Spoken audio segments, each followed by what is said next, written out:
मेरे सभी दर्शक साथियों, आज आपको मैं अध्यात्म में दृष्टा और दृश्य क्या है और साक्षी भाव किसको कहते हैं।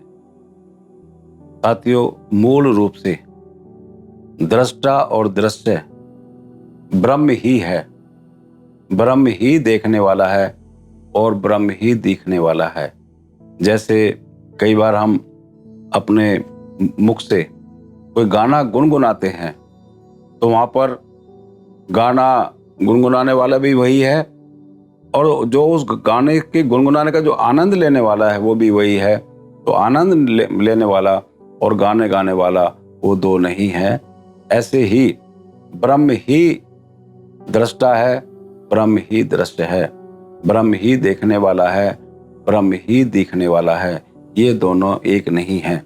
भगवान श्री कृष्ण ने अर्जुन को गीता में कहा कि अर्जुन, तू तो इस युद्ध का दृष्टा है, तू तो इस युद्ध का साक्षी हो जा बस।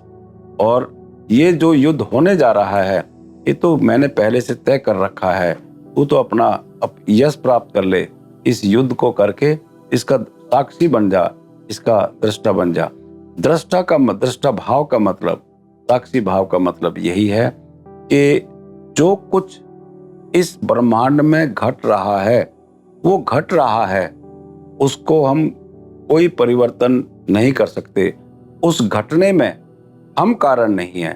जब जब हम उस घटना का कारण हम अपने आप को शामिल, अपने आप को मान लेते हैं तो हमें दुख होता है। ये जो घटनाएं ब्रह्मांड में घट रही हैं वो अपना आप घट रही है, हम तो उसको आनंद लेते हैं। कई बार हम पहाड़ों में, शिमला या मनाली या कहीं हिमाचल में, उत्तराखंड में जब जाते हैं तो वहां पर उस मौसम का आनंद लेते हैं। उस मौसम को बनाने वाले भी हम नहीं हैं, उस मौसम को हम घटाने बढ़ाने वाले भी नहीं हैं, बस हम उस मौसम को का आनंद लेते हैं। जैसे हम कोई फिल्म सिनेमा हॉल में देखने जाते हैं तो बस हम फिल्म देख रहे हैं। वो फिल्म मुझे अच्छी लगे या बुरी लगे उसमें मैं कोई परिवर्तन नहीं कर सकता, बस मैं तो दृष्टा हूँ, मैं तो उस फिल्म को देख रहा हूँ। ऐसे ही इस ब्रह्मांड में जो घट रहा है, मेरे जीवन में जो घट रहा है वो घट रहा है। वो जो घटना घट रही है ना वो अच्छी है ना बुरी है। उस घटना के द्वारा ना कोई पाप हो रहा है ना पुण्य हो रहा। ये जो अच्छा और बुरा और पाप और पुण्य, ये तो हमारी भेद दृष्टि के वजह से है, लेकिन उस घटना का उससे कोई संबंध नहीं है। अब कहीं भूकंप आ जाए, बहुत नुकसान हो जाए, किसी का मकान गिर जाए तो उसको तो हम प्रकृति की देन मान लेते हैं, लेकिन मकान को कोई दूसरा गिरा दे उसको हम बुरा मान लेते हैं। लेकिन दोनों घटनाएं प्रकृति के द्वारा की गई है।